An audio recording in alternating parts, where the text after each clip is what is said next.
Things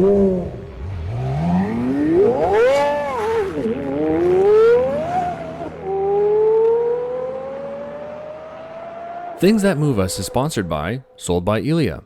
Ilija is a real estate agent in the local Kitchener-Waterloo area who works with our father. He is extremely well informed and has Team Miro to assist in any way, shape, or form. Not only will he help you and your family buy or sell a house, he will also make sure that you make an educated decision in your buying or selling process. If you haven't followed him already, make sure you do so by following him at Sold by Ilija.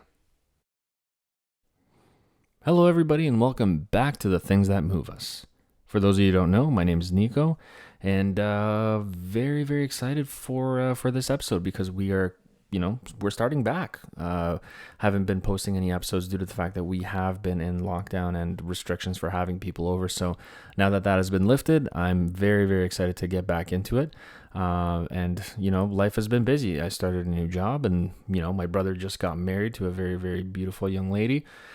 And yeah, we're very, very happy. Lots of fun surprises in store for this year. So definitely a good time. But today we are focusing on my good friend Gary.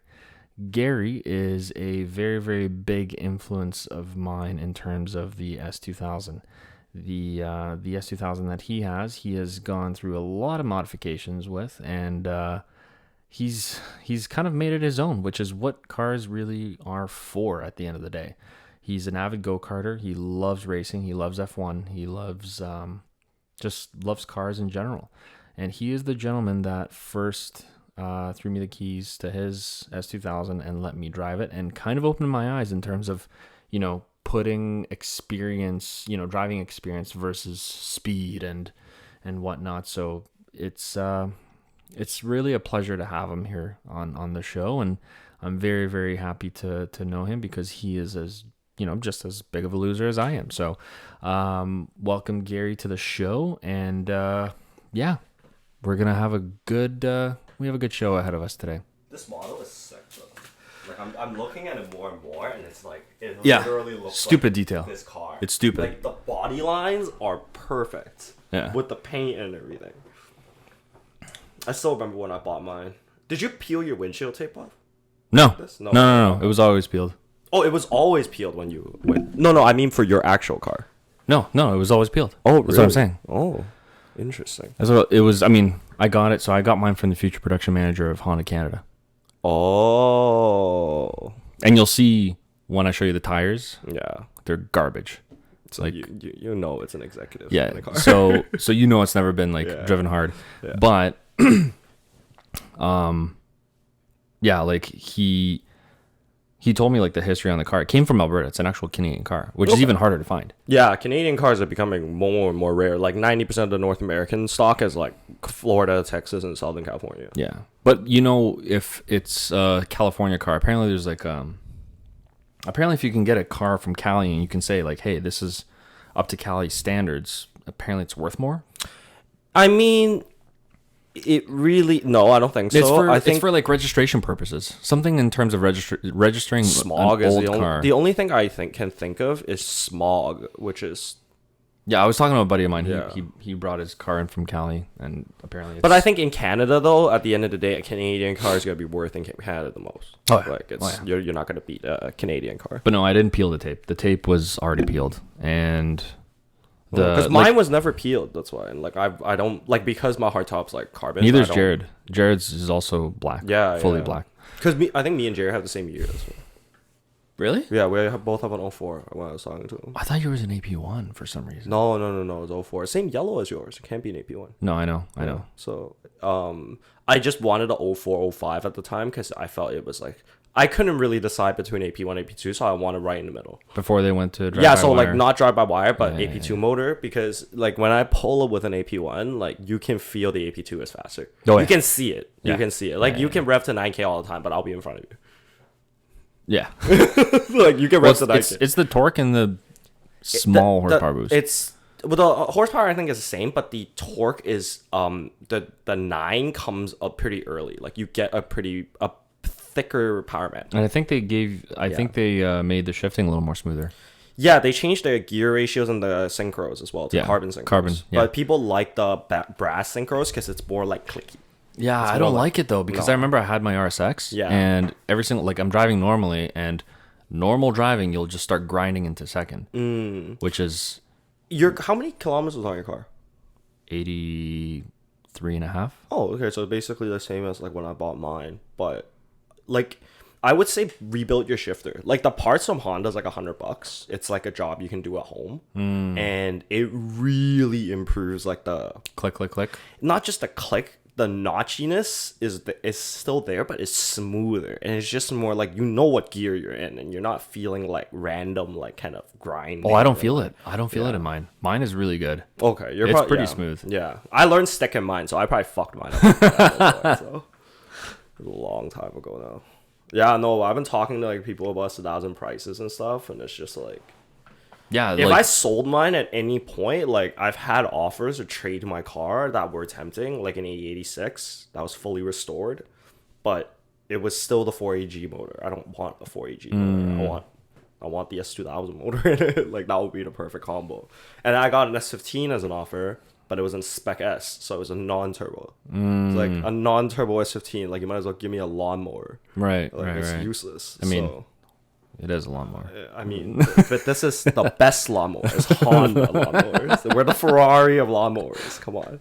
But do you think? Okay, so here's a good one for you. Do you think that this would ever creep up to the value of a Supra, of a Mark IV? No, I think there is a tiered list. Like okay, you know I'm a sneakerhead, right? It's like shoes. There's certain ones with its legacy, with the clout, with the hype that. Regardless if the shoe's actually better or cooler, it doesn't matter. At the end of the day, that's what's gonna drive the values. And I think Supra's having a big influence in like pop culture. Skylines are in a big pop culture thing. At the end of the day, the S2 was a background car, or was a secondary car. It was never one of the leads car, or like. Right. Really kind of I think S2000s are at a point right now, it's only really being appreciated right now because people stop comparing it to a fucking Miata basically. Like you don't Yeah, you still have a lot of people comparing it to Miata. I definitely understand it, but I mean the sense of you buy the Miata because it's cheap, good fun. Yes. That's the reason you buy Miata. Yes. The S2000, you can never really argue that the fun you're having is that cheap. Because for 240 horsepower, you're dropping like close to 30 grand. For a used 2000s Honda, where the radio that comes with it doesn't even have a fucking cassette deck, or an aux cord, or USB, or like, of course, like, things like this is just part of the time, but you also have, in my opinion, different engine, which I like more. Yes. It's also this is one of the best engines ever made. Yeah. pretty to look at too. No, Which for a stock engine, you will not find a prettier engine. No, I think so. I think this engine bay and like how everything is laid out Yes. is very nice. But I think I was actually watching a lot of videos on it recently, and one guy said it I think very, very well, which is people are starting to understand that this isn't a car you go brag about, or like a car you can highway pull and like slap people. Like this is a car you buy to enjoy for yourself. And Nobody's appreciate. going to appreciate this car more than you will. It's the driving experience that you buy Really, it yeah. for. Like I don't think, like like we talked about, like an Elise will give you better of all the driving dynamics and kind of like lightweight steering feel. I don't think you can beat an Elise's steering feel. No, because it's so analog. Yeah, like it's so analog. it's not really even a car, to be honest. Like, but yeah, it's like it's the best compromise, I think, for a car that you can street drive very well and comfortable, but you can rip some track days or canyons and you can feel very at home with it, even in stock form. Like I've tracked my car majority in stock form, and it handled very well. I've tracked mine in stock form, which I actually didn't check the age of the tires. I'm looking to replace them. They're 6.5 years old. No, So when I bought my go. Rega Masters, I had a Avid 8008s, and they were from 2009. They were like hockey pucks. Wow. They're like hockey puck racing slicks, basically. Oh, Like I literally like pressed the tire and it wouldn't even budge. Like it felt solid. Jesus. It's like a dumbbell, basically. Yeah, it's not yeah, even yeah, like yeah. rubber anymore. Yeah. So like I was like, oh. Yeah, well, that's the first thing I'm doing. I gotta get rid of the. I'm gonna put a set of PS4s on and hopefully go track again because I spun out of control. You like Michelins? You like running Michelins? You like? I do. I was thinking about getting the RE71Rs Because that's what I've been running. but I mean, I was told, if somebody has a sprinkler on and you go over the water, it's just you lose control, right? I think it's exaggerated. They're super soft compound. I mean, I don't know. But I think P4Ss will last longer. It will have better longevity for sure. Well, longevity and comfort as well. Yeah, RE71Rs are loud. They're loud. They're loud as fuck. So, yeah, I'm looking for a little bit of all of the above. Yeah, I was thinking of trying the Avid A052s, the new ones that came out, but then they're like out of stock everywhere. So then I just even PSSs. I've put my order in for what, a month and a half now. I honestly just settled for RE71Rs because I got a good cash price. It was local. Yeah. The guy could bring it to the shop, and it was a no-brainer. Yeah, I kind of know what the tire's like already, so Right. it can't be worse, right? So what was the first thing you did on your car when you got it? Because I remember when you had it. An eBay K&N intake, which I still have.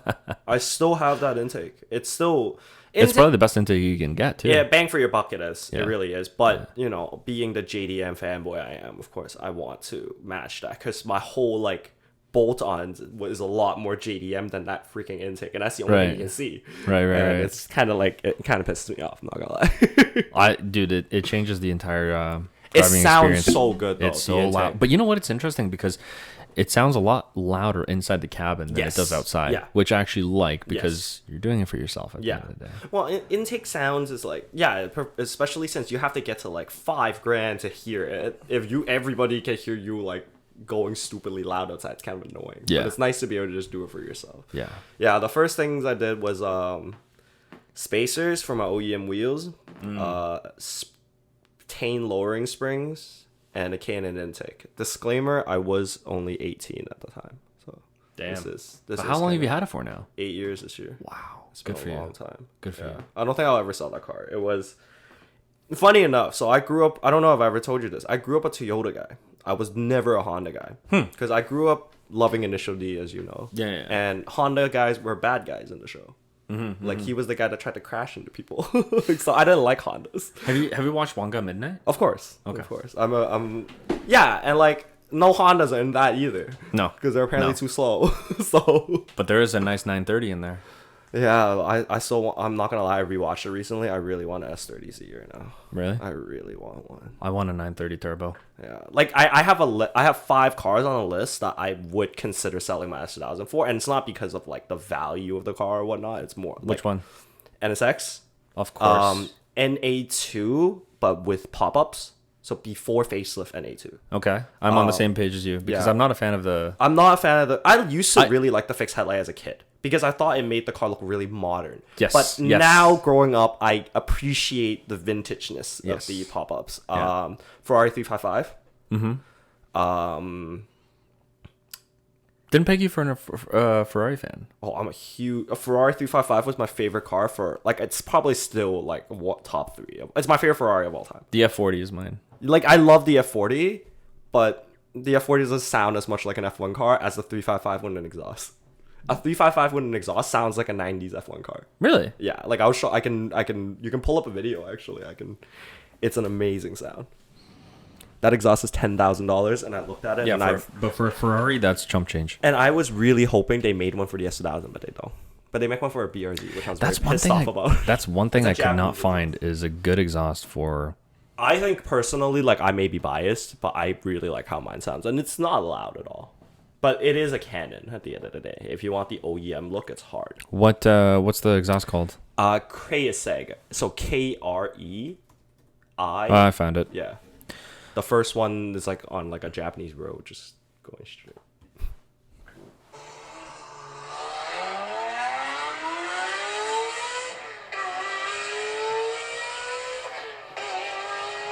Yeah. I don't care if you went only up to 30 at that point. It sounds amazing.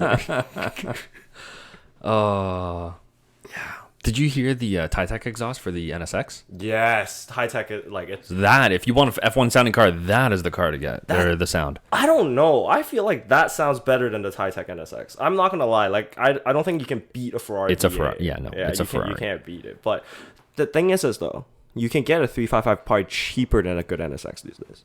Really? I mean, 355s bottomed out at like 60K at one point. And like I think they come up more now, but they're not like NSX because there could be a lot of problems. Like, you have to overhaul the engine every 10K or whatever. But for 120,000, and you have to buy an old analog 90s supercar or like hyper sports car. Right. Is the 355 not potentially better value than the NSX?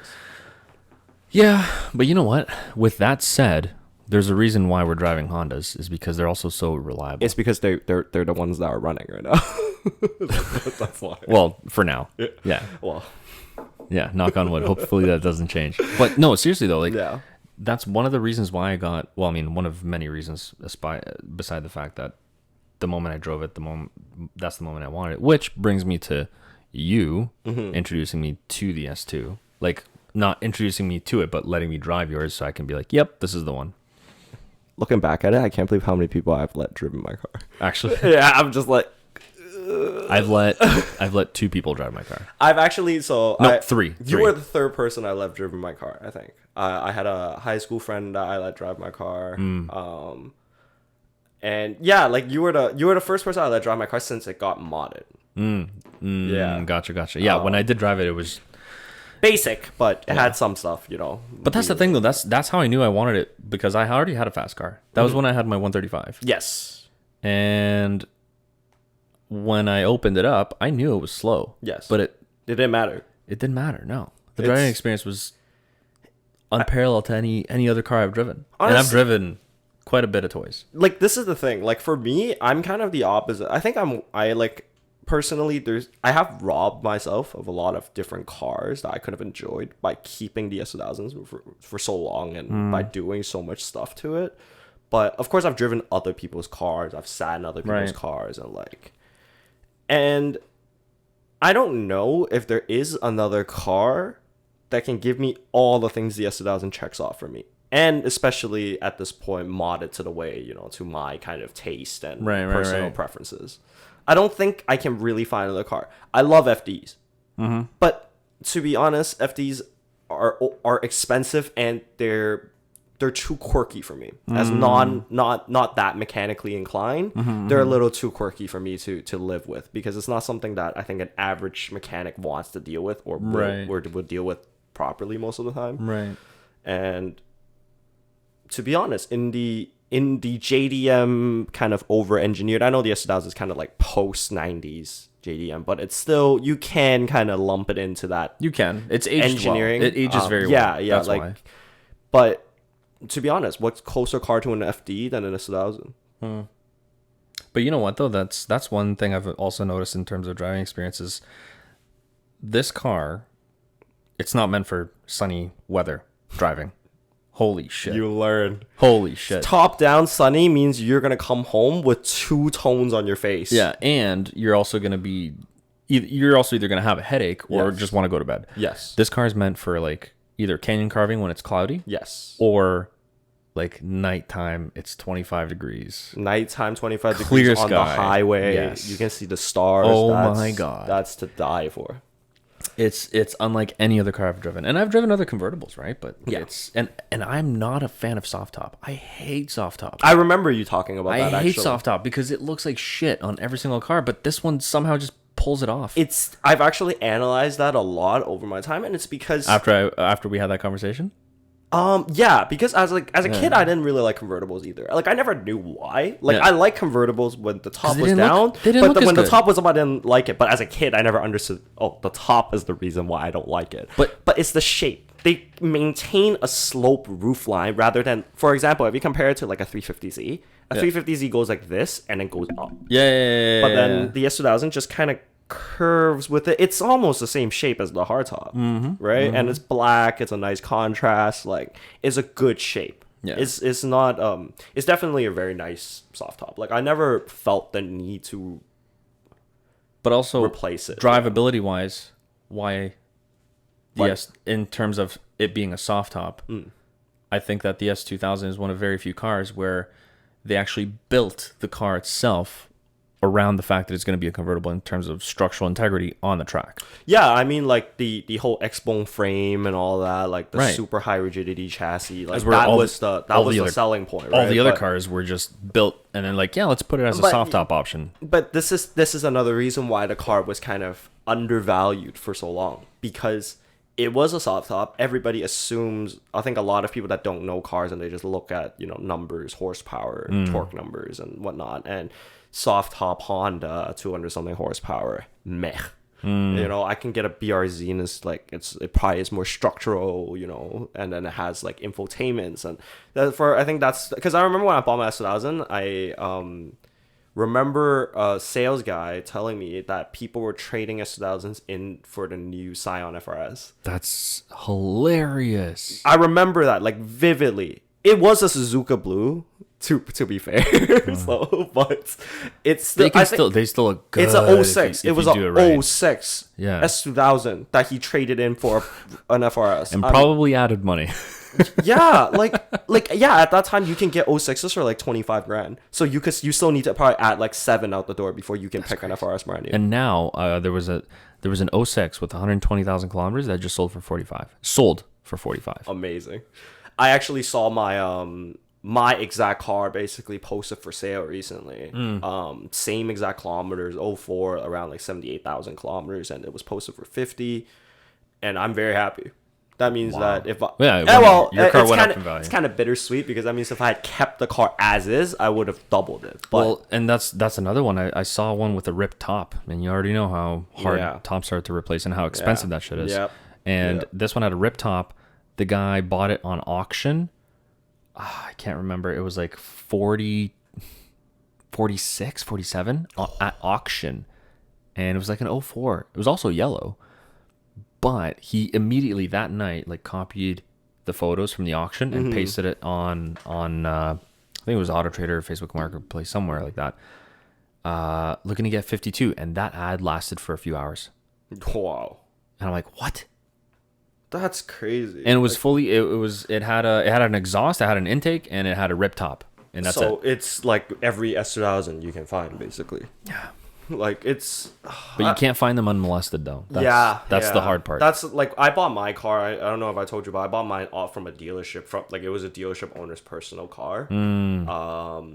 And yeah, like I remember it was very funny. I remember when I picked up that car, I skipped class. My dad drove me to Honda. I had a draft written out from work, and I was ready to put a deposit on this 2000. Right. I see a 01 Spa Yellow sitting outside with some Recaros, and I was like, pretty nice, pretty nice. I see inside, it literally looks like your toy car right now. It was in a glass case like this. My car, bone stock, paint immaculate. Right. And I just looked at it and it was just like freaking glowing in the sea of CRVs and Accords. It was a freaking yellow S2000 that was glowing. I forgot about the one outside, really. Like I immediately You're like, wanted I it. want this one. I need this one. I actually looked at an 01 AP1 way back. Or, 02 AP1, 56,000 kilometer. It was like 18 grand. Wow. But there seems to be some hidden issues with it, so I didn't decide to deal with it. Yeah. And black was never really the color I wanted. The red interior kind of like pushed me a little Black's bit. hard to keep clean though. Yeah, and I'm not a black car kind of guy. I'm a colored car on white wheels kind of guy. I like black. Not my first choice of color. I mean, I can't be saying that I hate. I mean, I hate black because it's so hard to keep clean. But it's so I have beautiful. a black daily, but I just like it's only certain cars. It's the vibe the car gives off. Yeah. That like if you give me like a VIP style car, like any kind of big body car, I want a black. Yeah, like a black Benz or, with a red interior on an S2 looks gorgeous. Yeah, or actually, Sebring silver has been growing on me a lot. Like a nicely polished, bright Sebring silver with a red interior is a nice look. It's a very Mercedes looking look, like silver arrows kind of vibes. Is that the leather creaking? No, I don't think so. Maybe. Do that? Yeah, I think so. Yeah, it is. Just watch the shelf. Yeah. So in terms of the back bumper, so a lot of people don't know why people mod certain things on the S2. Yes. The back bumper you have, it looks as almost if it's cut in half. I know why, but a lot of people are looking at your car is saying, why the hell is this bumper cut in half? So it's really just for function, honestly, because the underbody aero of an S2000 is notoriously bad. It is literally like a snake, like going all different directions underneath. Like there's so many things that are like causing. It's a parachute. And it just traps air at the end at the bubble of the butt of the car. Which slows it down. Exactly. Yeah. And I honestly can feel whatever drag, because I've had the carbon stock and then the wing with the stock bumpers and whatnot. It's a functional wing too. Yes. And I felt the drag on the wing big time. I felt the downforce during corners, but you feel the drag on the highway. Really? Yeah, you do. Because it's like, I tried to set it to a relatively streetable but functional angle, and it sits below the... But how did you set it? That's why I said it. That's what I mean. Like, what do you mean? Like, how do you set it? How do you say, like, this is the degree that I want? I'm basically just trying to line the front end of the wing to the hardtop itself, like the roof line. I'm just trying to keep that as straight. So as that was possible. different before you put the hardtop on. Well, I mean, the hardtop and the soft top's height is very similar, Right, like right, the rough angle of it. But you definitely feel a difference with the wing, the drag. But once I cut the bumper, it almost evened out. So you actually cut the bumper? Yeah. Like This is not an actually actual... the OEM bumper that I bought the car with that is chopped in half right now. It also, because my exhaust tip, where the kind of exhaust cap is, so my exhaust is kind of burning that a lot, and it was kind of charred already. So I was kind of like, I don't really like the AP2 bumper with a single exhaust. I like single exhaust. I will never go dual on this car. But if I was to get a bumper, it would be the AP1 bumper or the ASM rear. Those two are the ones that I think look best with a single exhaust. And which exhaust do you have right now? Amuse. Yes, so it's a Amuse header with an Amuse exhaust and an Amuse bumper. So I try to get Amuse as many. All the things. I try to as much as I can, but you know how expensive Amuse parts are, so I buy used. Yep, that's why mine's stock. If anyone has an R1000 for sale, please message me. Thank you. What else are you doing to your car? So I think exterior wise, I finally got to the point where I'm content with it. Right. I don't know. Do you remember all the times I've met you? I probably told you I don't feel my car was low enough. Yeah, I've heard you say that many times. My fitment was bunk, and like I felt so many different ways about it. But I finally got to a point where I'm content. The wheels fit well. Car and it drives amazing. Well. Doesn't rub anywhere. I ripped like a highway ramp at like a 90 the other day, and I hit a bump. Nothing. Yeah. And I was just like, that means this is ready for track. That means I can hit a curb and I can go over. Man, I remember and I took my brother. So I took Ilija with me, and we all went to a restaurant, and because I drove your car like 3 times by now, I'm like, dude, you have to experience Gary's car. You have to experience Gary's car. And I remember like it was yesterday. It was at night, and it was like 9 degrees outside. And I think I remember. Do you remember that? Yeah, I think I remember. It was at Highway 7. Yes. And then it was chilly. I took him out. We cranked the heat, dropped the top. Yeah. And I remember doing like decent, angled corners, doing like 90, 100. And it hooked so well, and it just kept. And it was, you had an exhaust then, you had a wing. I'm pretty sure it's the same wing as the same exhaust. Those are the same parts. From so, dude, and even my brother fell in love, and I'm like, holy shit! The fact that this can grip this well while it's this cold. Oh, yeah. The tires I have back then were I was running BF Goodrich Sport Comp 2s, so they were much more streetable, and like I think they handled the cold a bit better. And for the price, they're like not bad.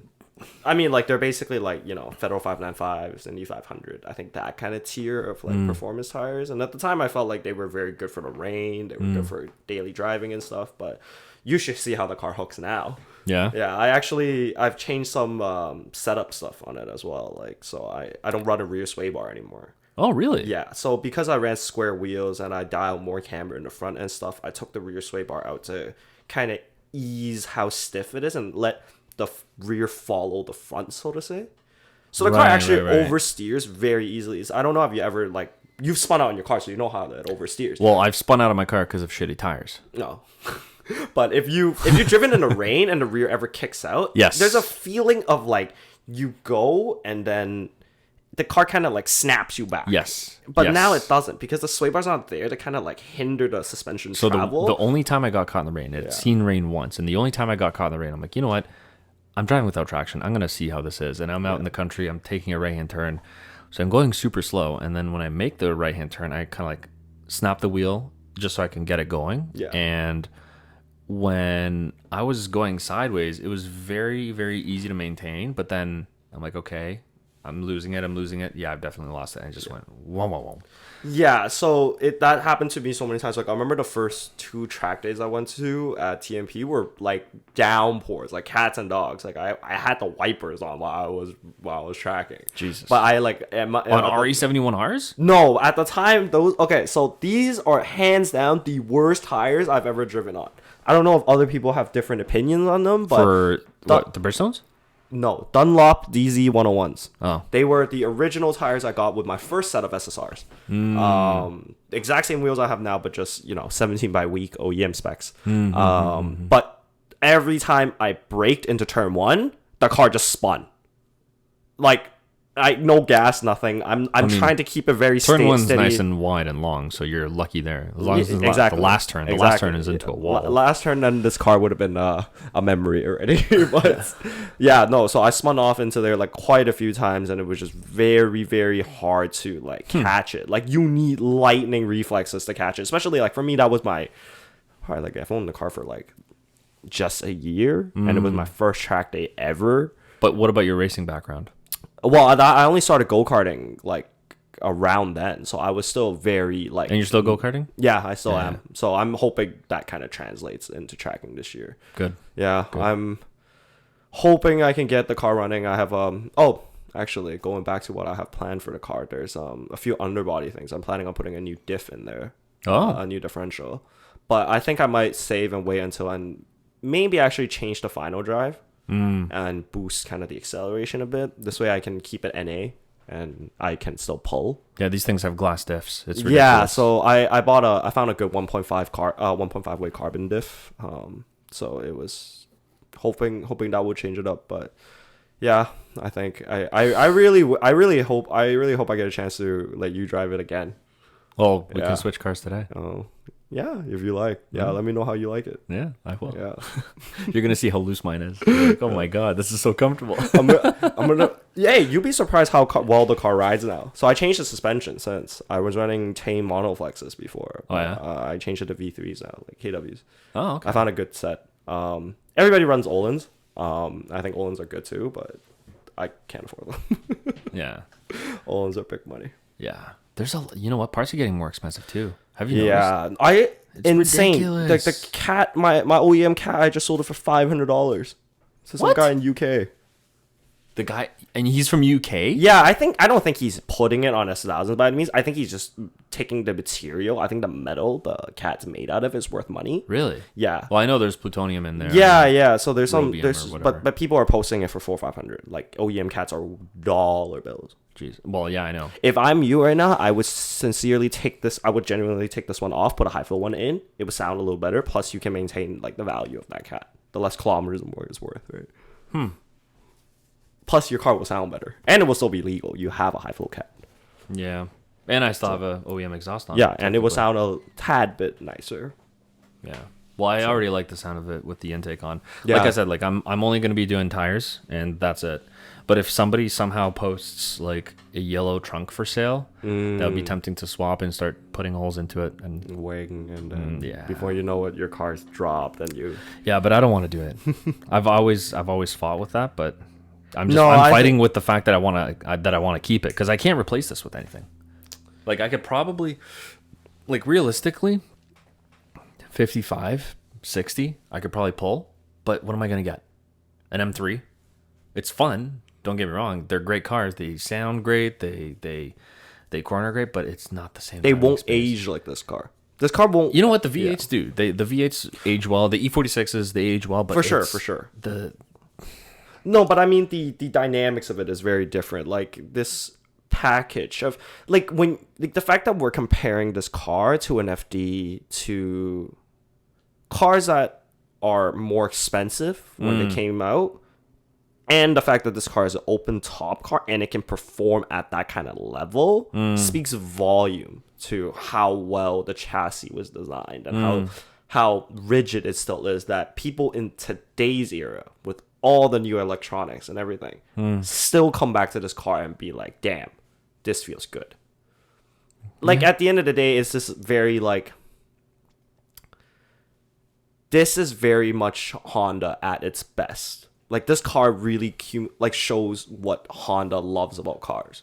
Yeah, from the manufacturer that perfected front-wheel drive cars, they come out with one of the best rear-wheel drive cars ever. Yeah, but... And the only actual rear-wheel drive car. This car, what's so... Like, I've always compared it to, like, a four-wheel motorcycle. Like, it's not, you know, like, a leader bike fast by any means. Of course, that's not what I mean. But the open topness, the way the engine revs, how you can change lanes on a highway when you downshift and you just go, and how it sounds, how everything feels, how you feel so connected. It's like a bike. Like, I don't think you feel that connected usually with a car. There's always some sort of delay with your inputs. Well, and this car also is the one car that taught me that you don't need a fast car. You need a car that feels fast. Yes. And this car does feel fast, because I remember at that time I was with now my wife.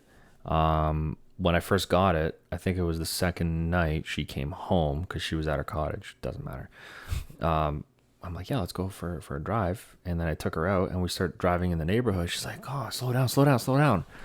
I'm like, I'm doing 50, dude. Like, relax. She's like, oh, it felt like 70. But I'm like, yeah, that sounds about right. Because when you start doing like 100, 110, you feel like you're flying. Yeah, well, I mean, I assume you drove with the roof off. Off, and like you sit low. It's a huge It's kind of like riding a bike, because if Yeah. you're riding a bike doing 80, you feel like you're doing 140. Yeah, because you it feels like you're surrounding, because you're exposed. Everything. You can see it, you can feel everything. So that's really, and also like, I love this interior more and more. Like, I've grown to love the S2000s interior. Yes, because it's so driver central. It's less like an interior, and it feels more like a monocoque. Well, yeah, like, you know what I mean? It's built for the driver. It kind of gives the middle finger to the passenger. Yeah, like it really does. For the passenger, there should be a sticker that says you're only here to enjoy yourself. Like, I just put a lot of stickers on the passenger side so they have something to look at. And adds power. Yes, of course. 5 each. But dude, no, like seriously, like you look at the passenger side, they have a seatbelt and a door handle, A vent. and a vent, and that's it, and an airbag. The fact that this car has 2 airbags kind of scares me. The fact that yours only has 1 scares me even more. Don't say that on camera. But out of all seriousness, you want to turn up the you want to turn up the music? Sure. It's on the driver's left side, right beside the start button. And regardless of the ergonomics of everything, it just ages so well. Like, this interior still looks like. But compare this interior to today's Honda, the quality's not there.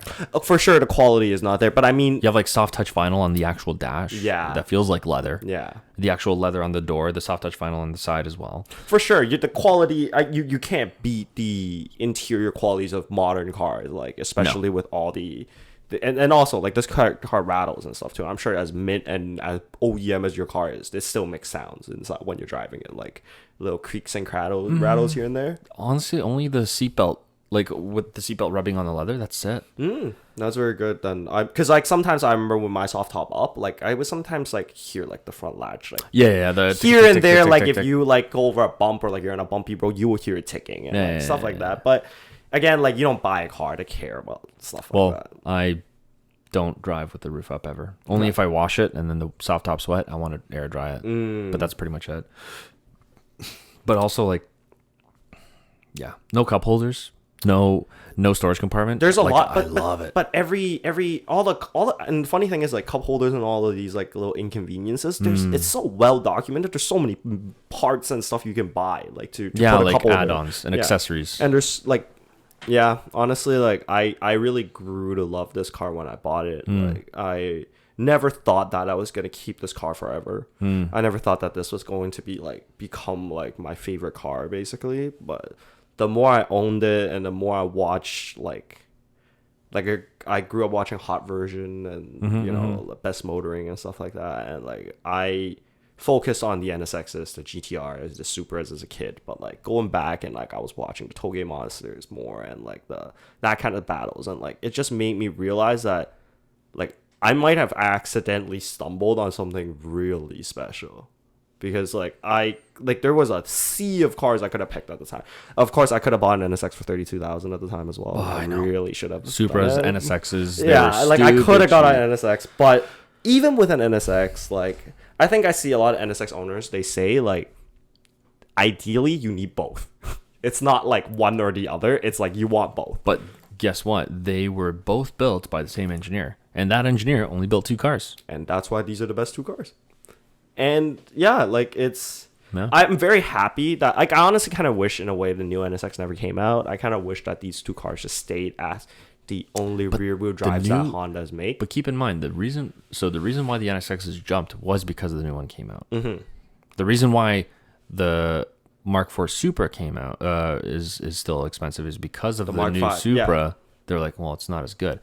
And guess what? I asked, so the guy that I bought this car from, he works for future production for Honda, and I asked him, like, is there going to be a new S2 coming out? He's like, well, for a low production car, for a high volume market, what's the point? R&D money goes to waste, blah blah blah blah blah. Yeah.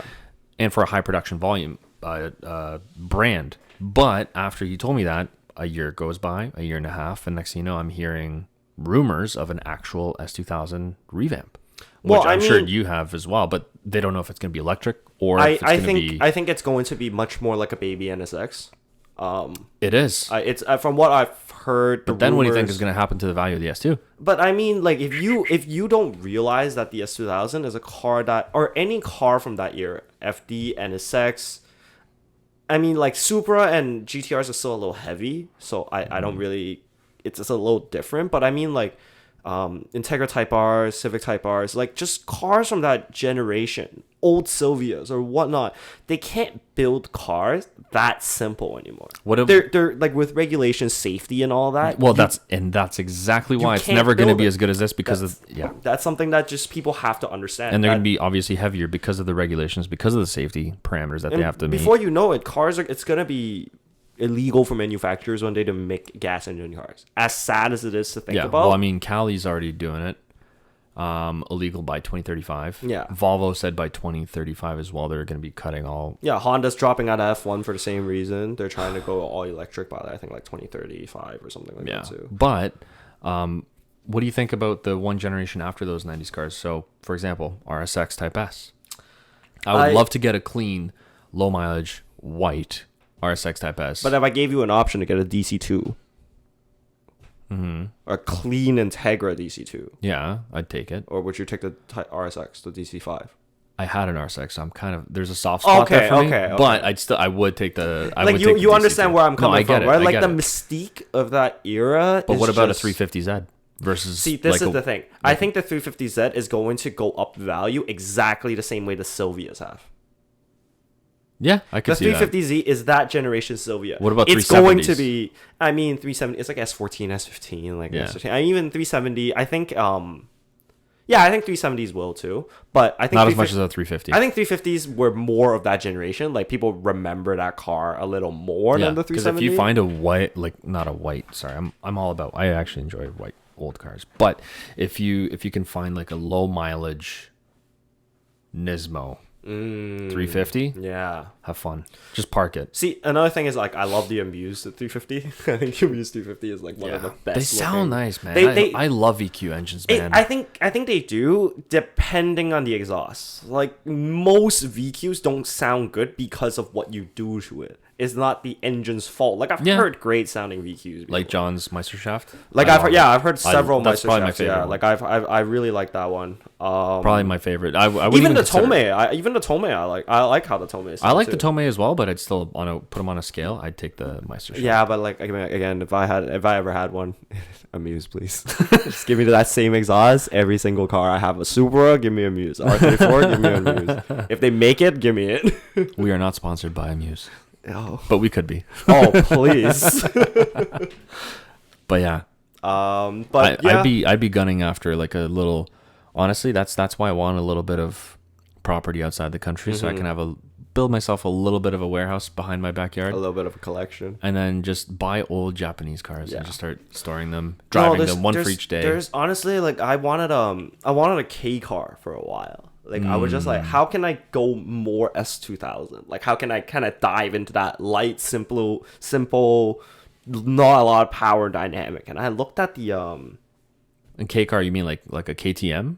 no, like an AutoZam, like a small Japanese K car, like one of those. And like I actually saw one that I forgot which one. I think it was the AutoZam. It would only make sense. It's the one with the butterfly doors. Yeah. And it was like wide body with Rega Masters, and it was like it looked like a mini LMGT car. Okay, I gotta see this. Yeah, like it was. I think it was made by REM Emiya, like the same guys that do RX-7s. What am I typing? Just type.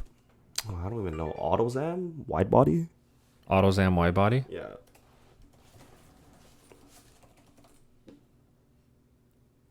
Yeah, that thing looks sick. It doesn't even look like the regular one anymore. Yeah, right. It looks like a supercar. It's and it will be so light. Like that car probably weighs like barely over 2,000 pounds. How much are AutoZams? Like you can barely find them here. I don't know how much they are. Yeah, they like I would kill that this car. Really? This is literally like a Gran Turismo car on the road. But they are tiny because I remember seeing one. I remember seeing a. They are tiny. Yeah. I think I saw a blue one. It was either. But I mean, like They were tiny. I don't think you can get much smaller than an S2000. I think like it'll be fine. Yeah, but it's hard enough to fit in the S2K. Not because of the COVID weight. I'm just saying because of like disclaimers. Yeah. It is. I think if you ever do change out your seats to something that sits lower, you will feel a lot more at home with it. If I change it, dude, I honestly want to make it look just like this with Recaros. This car literally has. I'm pretty sure just get what leather it looks. Recaros. Whoever did this just dropped it. Recaros, and I think that's it. Yeah, I think he dropped it, Recaros, and need a short antenna, and that's it. Yeah, I still have my regular antenna. Yeah, I know. I changed mine out after so many years. Really? Yeah. Makes a difference? I got like a very crappy Amazon one because I don't use the radio at all. I just listen to my own music. But yeah, like the radio statics a lot now. It skips a lot of stations. Yeah, I don't use it anyways. Yeah, exactly. But it looks so much better. Like a side profile shot from that side, like you don't have that little thing sticking out anymore. It's just so much better. Okay, so you mentioned if you were to get rid of your S2, you had mentioned the NSX. NA2 with a pop-ups. Yep. A 355, preferably a challenge. Okay. Yeah, two more. And S30, so 240Z. But really? So there's two cars. These are like childhood kind of nostalgia. An AE86 and a 240Z. But they're not going to be bone stock. Like there's going to be things I need to do to them to get to a point where I feel content with that. You're going to want to do the building. Yes. You don't want to buy it. No, because there's going to be... Well, I don't mind buying like a well-restored one that's modern. I just swap stuff out of it. Like, I don't mind doing that. But I mean, like, I don't want the... For the AE86, I want the S2000 motor into it. I have a friend that I've talked to that drifts one. And I'm still waiting to try driving that car. But I think, in my opinion, the S2000 motor, like, fits the AE86, like, to a T. As it is NA, you make around 240 horsepower, especially the AP1 motor. You ref to 9K in an AE86. That's like a race motor for that car. Yeah. And just swap out a few things like but it's a pretty well documented swap, so it's not. I don't think it's very. No, I'm talking about to the actual engine. If you want it to build more power, you want to add headers, you want to add intake, add the proper stuff instead of. I mean, if you want to put a blower on it, it is what it is. I mean, NA, the S2000 engine is so well engineered that you're like squeezing droplets of power out of it. Like that's why I think a lot of guys just go boost because NA is just a lot of money for not a lot of value. But an ITB S2000 will always sound the best. You can't beat the trumpets.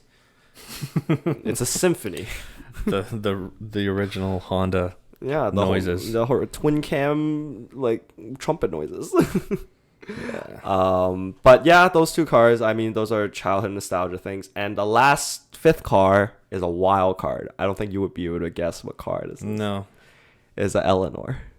Really? GT500 Eleanor. Yeah. Really? I love that. Obviously, you're never gonna get that even never key for key. Never. I will have to sell my kidneys, my parents' house, probably my parents' kidneys, and the S2000, and then get a mortgage, and then I can talk to the guy about buying it. There's one in town. Yeah, I know, but I don't think it's a replica. But it's all gonna be no. It's a real one, eh? Oh yeah. Oh man. Oh, yeah. I've seen pictures of it driving around, but yeah, like I love Gone in 60 Seconds. Like I love that movie. So that's that fun fact. I was actually talking to people today. I got ridiculed for saying that silver is my color for Porsche. Like Why? Ferrari is red, Porsche is silver to me, because Yeah. when I first learned about a Porsche, it was from Gone in 60 Seconds, and they broke out a silver 911 2S. It was silver. I don't get the pick. Like that's what I picture. By the cars. way, perfect Porsche. Yeah, it I really think. is. I think that A C2S is probably the best. It best really bang for is. buck. Yeah. Best, checks off all the boxes. Not too powerful. Not slow. It's perfection. Yeah, it really. And plus, if you want to do stuff to it, you don't feel as bad because it's not like a limited edition or like What whatever. year? Wait, was it a 993 96. or was it a 996? It was 96. It was, Was like it? 2001. That movie. So it was a 996. Yeah, 996. It was definitely a 96 because I remember 996 GT3 was like one of my childhood favorite cars. So Nicolas Cage actually portrayed a perfect portrayal of Ferrari owners in that movie. Yeah.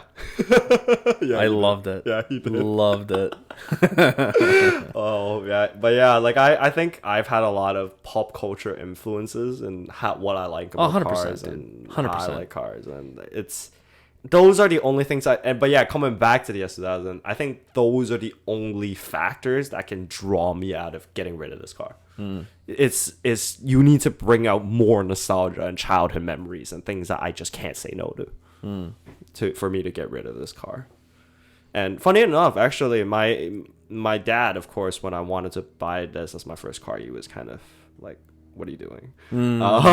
But he wanted an MG, a yellow MG. Really? When he was younger, and he had some nice cars. Didn't even know over his- MGs existed in yellow. Yeah, he wanted a yellow MG, but he told me he had a few cool cars. Like he had a 944 or a 928. Oh, I think cool. he had a old 60s Camaro at one point. Like so he liked cars and stuff too. Like we're very different in what we like about cars, but I think the S2000 was the middle ground for both of us. As It's did my dad. JDM enough for me. Yeah, It's a yeah. convertible for him. Yeah. It looks simple enough. And yeah, so this was the kind of car like we're just like, okay, yeah, I like this car too. Yeah, see, when I was getting my S2, like European culture, you always want to involve your family. That's just the way it is. So Yeah. I was telling my dad, I'm like, listen, guys, I've made my decision. I'm buying one of my dream cars. I'm gonna get the S2000. My dad used to be heavily into cars when he was younger. Then he got into an accident with my mom. For like 10 to 15 years, my mom didn't want. No, what was it? 10 years. My mom didn't want to drive a car. So it was pretty bad. But obviously, thank God, both of them are fine. But my dad knows how much I love cars, how much I'm into them. So when I told him I'm getting the S2, no matter what you tell them, they're just like, no, it's too fast, just because it looks fast. But I'm like, Dad. I still remember I told my dad I was going to learn how to heel and toe downshift. He's just like, you're going to crash into a tree. I was like, do you even know what it is? Like, so I told him, and I said, hey, I'm going to get the S2. And he says, no, it's too, it's, why are you into these fast cars, blah, blah, blah. I'm like, Dad, it's a 4-cylinder. This is probably the slowest car you've owned. Yeah, other than my Civic, yeah. Yeah. Like the slowest like sports fun car you've owned. And it's fast in corners, though. Yes, Stupid, it is. Stupid fast in It corners. is, yeah. But, so I told him I'm going to buy it. And we actually had a massive argument to the point where I just got frustrated. Just like, you know what, I'm going home. I'm fuming. Got the car. First thing I did when I got the car, Drove because it. Caitlin was at her cottage, was obviously next morning, I went to my parents' house and I threw him the keys. I'm like, drive it. And he, and obviously, like, I'm in La La Land because, of the car being what it is and what it meant to me. My dad's gone for like half an hour. I'm like, where the hell did he go? He calls me. He's like, hey, there's no cup holders in this car. I want to bring 4 coffees from Tim Hortons. I'm like, He goes and does the worst nightmare of every S2 it gets better. owners. I'm like, Tata, no, don't put any coffees in my car. He's like, oh, it's okay. We're gonna put it in the trunk. I gotta go. Bye. Bro, I was losing my mind. I thought he was going to. I thought that phone Bro. call was going to be like, "Oh my God, son, I love this car. I Bro, thought you made a great decision." It was I was like, dude, my stomach turns inside out. I'm like, fuck. My dad gets home and I'm fuming. I'm like, give me the keys. Like, and I should not be this aggressive with my father. I'm like, give me the keys. Like, I can't believe you did that. And I'm like, where are the coffees? He's like, oh, we didn't bring coffees. I was like, oh. Because he knew that was like one of my buttons. Oh man, he's good. Props to him. Instead, he did the sweetest thing in the world. He filled my gas tank up. Aww. And then he says, why did you buy this car? I'm like, what do you mean? He's like, it's so slow.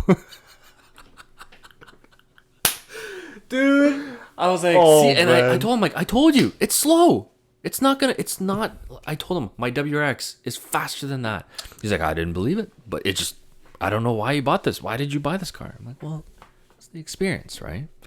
So. I think it's, again, like, it's not a car you drive. Like, I think, like, people sometimes, like, they sit in a modified Supra or, like, an RX-7 or R34, and you pull on it and you're just like, oh my god, or you see, like, it's spitting flames and all of that. Like, you don't see that with S2000s most of the time. I wish this thing shot flames, but then I'd be an idiot. You can. I mean, you can just tune it. But it's not.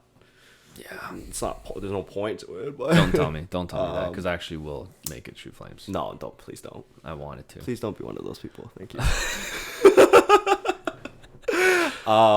Flames are for boosted. Flames are for boosted people. Yeah, I Flames know. are only for when you let off the gas and it backfires. I don't have. Well, how did John shot a flame? Eh?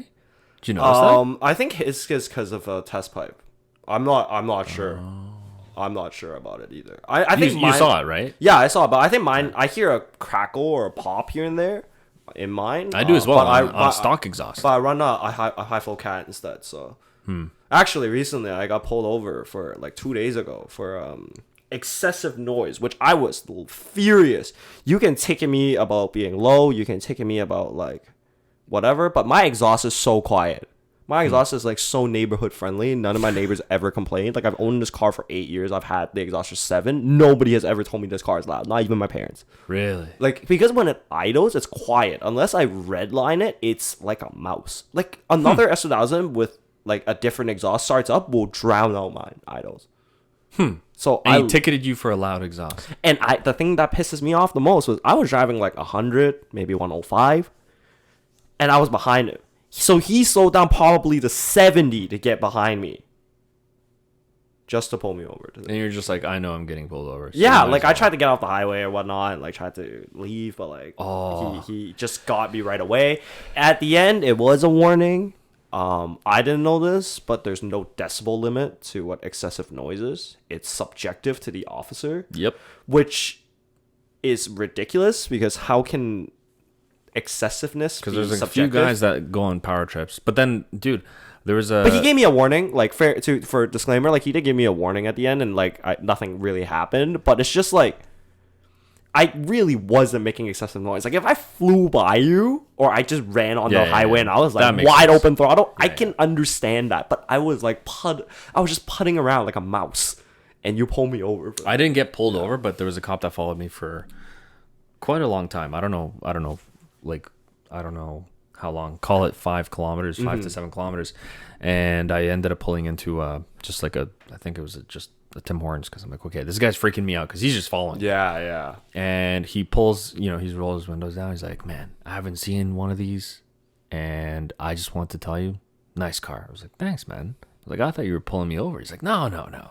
He's like, I don't have any reason to pull nice cars over. I just appreciate it. So some of these guys actually do appreciate cars. No, I definitely. But some guys just like to go on power trips because it's like, oh, yellow car.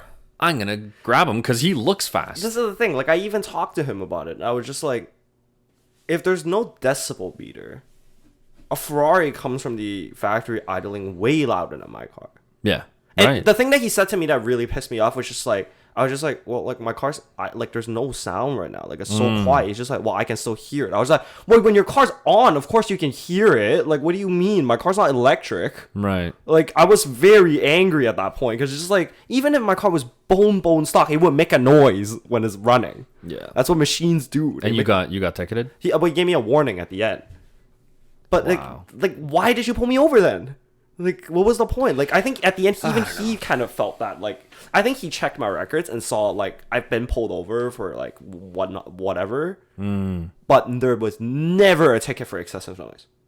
I have never been improper mufflered or excessive noise. I almost got pulled over for speeding, but I Did not. My worst luck is always turning right on red lights, and I forget to stop because white wheels, you don't want to step on the brakes, so you just downshift most of the time to slow down, and then I'm just rolling, and then the cop's on my left, and I'm just like.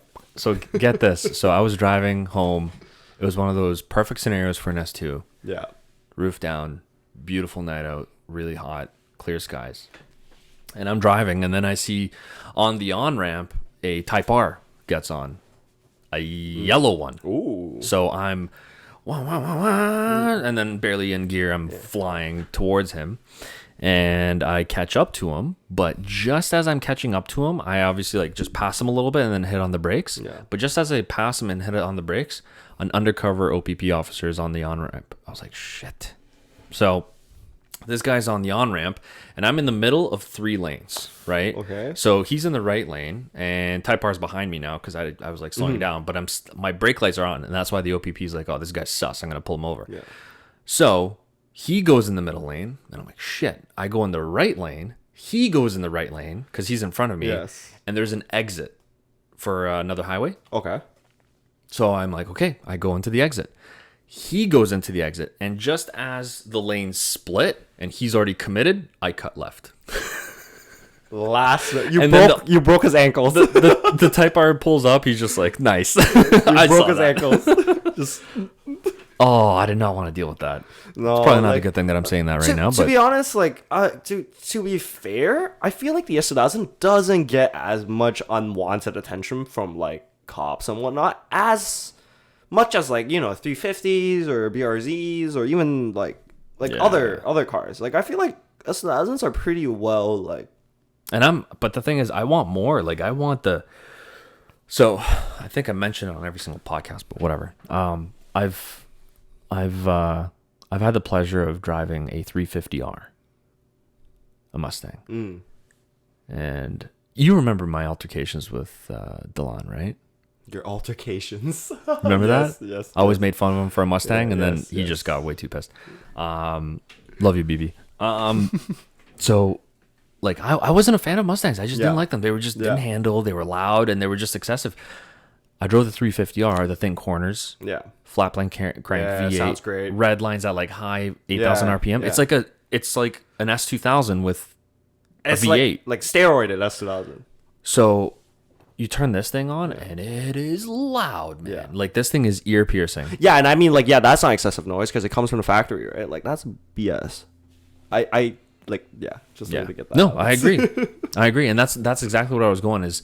C63 AMGs, stupid loud, right? The 350R, Like, stupid loud. All these cars are loud from factory, but then you put a little fart cannon on a Honda. Yeah. It's too Like loud. mine's not even really a fart can. It doesn't even fart. It's just a can. No. I would pull over the fart cannon cars. Yeah. Like Tastefully modded, I'm letting you go. Yeah, like I get it, but I mean, like I don't have tint or everything like that. Like Me neither. Like I don't have like windshield But stickers dude, your everywhere. car looks fast standing still. Well, it's not. Like just like your dad realized, it's not a fast car. Yeah, until he drives it. But the thing is, with the S2000, it's not a fast car until you actually. You just need to know how to Push drive. it. So this car, how should I say it? Like it's a very easy car to learn how to drive stick on. Like I learned how to drive stick on this car, and Right. I still remember my dad taught me, and I learned in like a weekend because he just threw me on a hill and he was next to me and he was just like, okay, just go up and down this hill, like roll back, go forward, like just don't stall the car. Basically, just do what I'm telling you and don't stall the car. Good. And I just basically kept practicing on that, and basically like when you can do it on a hill, you can do it flat. You can do it downhill. You don't need to do any other kind of driving because that's the only place you really need to learn is an uphill. Yeah. You just need to be able to go uphill without rolling back or slowing down or stalling, right? Yeah, because then if you can do that, you can turn left. You're not going to stall. Like you're going to figure out how to drive the car. So it's pretty easy. But driving this car on the limit is not that easy because the car has a very twitchy personality. It's scary. It's very twitchy during high speeds, and like every input is like amplified. So when I was maxing it out safely on a track, Yeah. not on country roads, Please don't do that, kids. yeah, it was kind of scary. Like a lot of shit shakes. Yeah. Yeah. It feels like it's about to fall apart Yes. when you're like in sixth gear. like 160 plus, yeah, you start feeling it. Probably, Yeah, let's just say 160 plus. Yes. 160 plus, you start feeling it. Hey, it's on track. You can go as fast as you want. But it's crazy the cars I actually pulled on, because I pulled on a I was going to a meet for the very first time, like God knows how long, and right behind me was a lowered 750, like a Beamer. I'm thinking V8 twin turbo, this thing's gonna eat me, but she's a heavy girl. Yeah, and it's a straight, so I'm like, whatever. I was pulling. Yeah. Like, that's what? actually something I recently realized too. Like, this car pulls on other cars that You would have not more expect. power, but are a good bit heavier, but they have significantly more power, and you just don't expect it. But you need to be in the right Conditions. gear. You have to be in the right gear, and you have to be rolling. Yes, You because can't. If you were from the dig, you would have no, lost. and plus from a dig, you should not be dumping your clutch because your diff. Oh bye-bye. yeah. But the thing is, like, I also found that there was a corner, so there was an on-ramp, and I opened it up early on. Yeah. And as soon as there's a corner with this car, it just trumps Boom, quite a boom. many. Yeah, just downshift twice and you're gone. I mean, like, I undisclosed location, but I was on a ramp. Mexico. Yeah, in Mexico highway, and it was pretty late at night, and there was no cars coming in. Like, I did a highway ramp at a very, very good speed. Yeah, like I do too, man. Interior rattling good speed. You felt the wing working and stuff, and like I was getting chased by a 335i like on the highway the whole time. Oh, yeah, and no. that was my chance to get away. But you know what, though? I always say there's a time and place, and if there's no cars around, I mean, like, Why it's a not, dude? tunnel in Mexico highway. Like, Why not? Yeah, like, I think you just have to be responsible. Like, we all have cars. We all have. like, there's always that weaving in and out. That's the shit I hate. I can't Yeah, stand like that. you. The thing is like, well, I also can't stand like people holding like a 4-car gap, like in traffic and like causing traffic. I can't deal with that either. Like, but yeah, no, definitely. Like, I think you shouldn't be driving in a way to endanger someone. Like, you know, you're late for work or whatever. Like that's like a different story, I guess. But like, in terms of to enjoy your car, Right. that's not how you enjoy a car. Putting you and yourself in danger in public is not how you enjoy a car. No. Like, No. that's. But that's not one of what the you do. things that kind of like made me slow down is you know, experiencing a car that's not fast. Well, I mean, it can be if you want, but you know what I mean, right? It feels faster than it actually is. Like, and that I think, yeah, kind of slows you down. I think so too. And I think in some ways, having a slow car makes you want to just be able to drive this slow car faster. Like for me personally, I've always valued driving, the skill and techniques of driving more so than a car, which is why this is a very unpopular opinion as a car guy, even since I was a kid, but I am not a fan of GTRs and Supras. Really? I am not, because they're too heavy. They're too big. GTRs, particularly like 34s and onwards, like they're a little bit too techy and heavy, and like they Yeah, I don't know what you mean. connect like an FD or an S2000 or NSX does. They don't connect you. See, like that. I would enjoy having an R34. Would love to.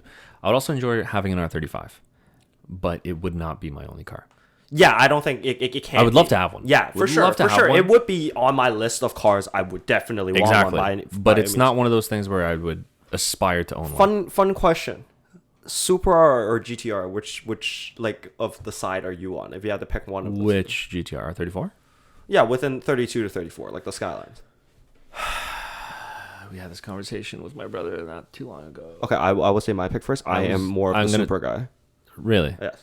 I think it looks better. First of all, I don't think GTRs look good. Really? I don't think they look that good. Like, they're kind of too boxy for me. I see. That's the thing. I like boxy. Like, I like boxy too, but I like boxy and I like bubbly as well. That's why it's a hard kind of pull between the two. But if I had to, honestly, if I had to choose one, which I would love to, I'd probably go with an R34. Because for me, it's just, at the end of the day, I like platforms that were built ground up, not souped up economy car platforms. Okay, so You get what I mean? The body of an R34 Rephrase that. Would you rather get an R34 stock or a Supra stock? I get a Supra stock. Super stock, yeah. But would you fully built get a Supra or an R34? A Supra. Really? I like rear wheel drive. I do as well. I would, because for me, like, if I could make, like, if I could have one of those cars, like, if I could have a Supra, like, I would want to make, like, a fun, reliable 500 and just be able to go drifting with it. Like, you know, like, something like that. But you wouldn't feel bad. and also, like, I like left-hand drive. You wouldn't feel bad putting it into a wall. Not as bad as I do with an S2000. I mean, like, it's a car I like. It's definitely Yeah, see, I don't car know. I love the sound and all that. I've never driven an R34, so it's hard for me to Neither say have I, of R34. course. I've driven a Supra, Nick Guinness's, if you recall. Yes. And I loved it. The experience of driving that thing. I like it was the a right-hand cockpit a drive lot as well. too. I like the cockpit I like the is cockpit very a lot, driver too. centric. Yeah, I like that too. Like the So- FD, the Supra, they all have that. It is a hard decision between the two because a lot of people are like, oh, R34, Yeah. easy. But for me, it's a hard one just because the Supra's so For me, it's not a hard one, but it's just the other way of it. Like for me, like I think I've driven a 32 before. I've sat in I think a few Skylines over. I'd love to get one. Yeah, but I don't know. I think like I'm just more of the less tech, more simple. Like, you know, you like the NSXs, the S2000s, that's how they were building it. It was Right. just less tech, more simple stuff, just less But weight that's and less tech. that's more reliability. That's on the more reliability aspect of the thing. No, but I think Of that's the- just more like Lotus mind of thinking, right? yeah. That's just kind of like a Lotus way of building, which is not a lot of power, but very much simplistic and lightness. That's it. And I like, again, going back to how I started this conversation, which is I value driving skill and things like that more. I like to know that I can get in a car that the next person can't just do the exact same things I'm doing. Because I feel like an R35 is very much just gonna exactly say. like that. See, that's why we're friends. We think alike. This is off the cuff too. Yeah, that's one of the things that bothered me for R35, the fact that anybody can drive. But you know what? At the same time, for those people that can appreciate a car, that don't necessarily have the driving skill that you or I have, that we have track experience, that we actually know the physics and the science behind. I mean, like how to corner. it's like playing a sport, right? You play a sport to get better at it. True.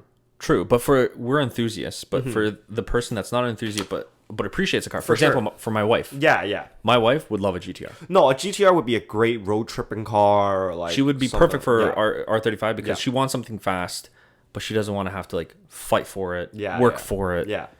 Not necessarily the car drives itself, but kind of to an extent where you can have an amazing experience with it by doing very little work. You're working with the car as opposed to you're controlling the car. That is why an R35 would work very well for literally anybody. It's kind of turnkey, Well, I mean, get in, drive. forget enjoy. about an R35. Even if you compare just the new like Huracans and 458s, 488s and stuff like that, they're not like the old Lamborghinis and Ferraris because No, manufacturers have come to a point where they've understood that hey, the general population, the general public, that is the audience that makes money. Well, and at the same time, enthusiast is not where we make money, and yeah, you're not going to if any manufacturer right now, and this is coming from a person that would love for a manufacturer to announce something like this, comes out and say, we're going to build a car that's super simple, there's nothing in it, no infotainment, like you basically get doors, wheels, a chassis, and a great engine for $25,000. Nobody would buy it. No, I would love that. Exactly. I would love it too, So but here's like- my thought process. I would love for a manufacturer just to say, announce, and be like, hey guys, we are bringing back the E46 M3. Just as it is. We got all the parts. We're just going to put it back into manufacturing. Or we're going to put the S2 back into manufacturing. What would they price it at?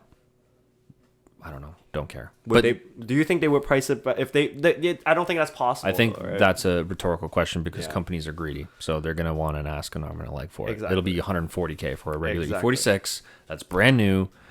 But what I'm saying is like, think of that mentality as like, what car would it be for you for them to bring back into production with original parts and original everything? Like, I'm thinking like Porsches. I'm thinking old Countach. I'm thinking like Ferraris. I'm thinking of old Aston. Yeah.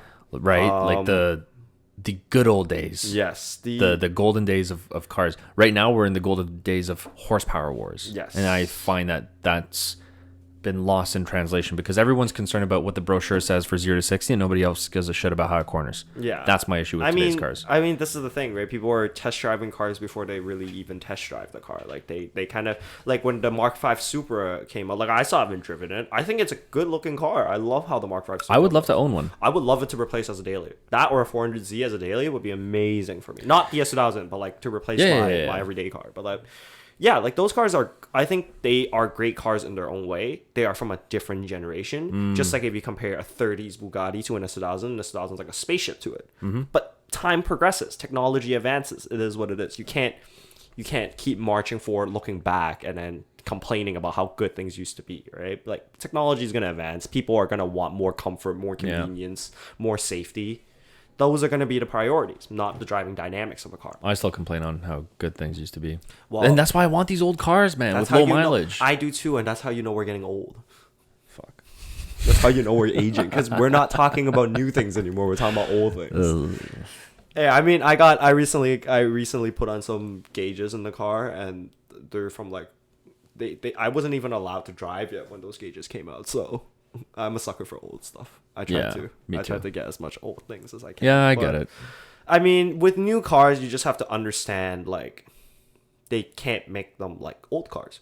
Don't compare it. It's like apples or oranges. Like, you can't compare old cars and new cars anymore because they frankly can't make it. But now if you start comparing the new Supra to the new 400Z to the new, like, whatever, these are fair comparisons. These make sense. Which we are definitely going to be comparing. And the new Z looks sick. Yeah, I've seen some renderings and like when it looks lowered, and it's just even the Supra, man. Like the Supra, I love it. The Supra in stock form, it looks good.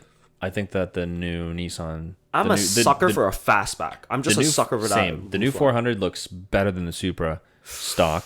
Really? I think so. However, if you do both of them up, yeah, it's a hard toss up. But I mean, the 400Z is like, I think a good bit cheaper than the Supra. I don't know. I still get a 400Z over a Supra, the new one. But the thing is, I know the new Supra has the BMW engine, which I know of, and I know the potential of it. It's good, man. Even though people dub it as a Beamer, I don't give a shit, man. The car is still amazing. People that keep doing that needs to chill, because like I have never heard people call Lotuses Toyotas. It's like, yeah, I mean, it is what it is. But like, I'm personally not a big fan of like cross branding. Like, wouldn't you think that's a compliment? The fact that a Supra is a Beamer, because it's like another tier of luxury. It's a luxury. Blah, blah, blah. The thing is okay. If you really look at a Supra, what is the Supra known for? Fast and the Furious and shooting flames. And what was it famous in the Fast and Furious for? The fucking 2J. Yeah. That is the heart and soul of that car. Yeah, which you only see once. Yeah, but my point is it doesn't have that in the new Supra. And the fact that people thought that Toyota's gonna develop a new 3J or whatever, is stupid. Like they're not going to. But the tuning potential of the B58 engine is very, very high. For sure. Not as high as the 2J though. I will say that you can't tune it like you can what you can do with the 2J. Like the internals of a B58 are still forged, but not as good as a 2J. Thing is, I think that's one of the reasons also, if you're, looking at engine versus new engine, I think that's one thing to obviously strongly consider. But I mean, like you can't compare. Like the old Supra is more expensive than the new one now. So for if you want to look at like condition, the same level of condition, like a new. What would you rather get, new or old Supra? Of course, old. Like how I am, right? Like I like my car. Castro Tom Supra. Now I can tell you why I like Supras more than R34. Right. I like Castro Tom Supras a lot. Castro Tom? It's the Japanese touring Supra, the wide body Supra with the Castro livery. The golden? It's white. It's white with like green and red Castro. You definitely have seen this car before. Castro Supra. Castro Tom Supra. That was one of my favorite cars growing up.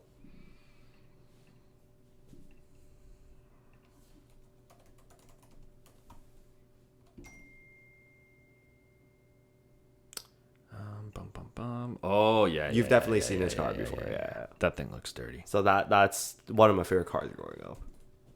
That's dirty. Have you seen? Nagata Supra?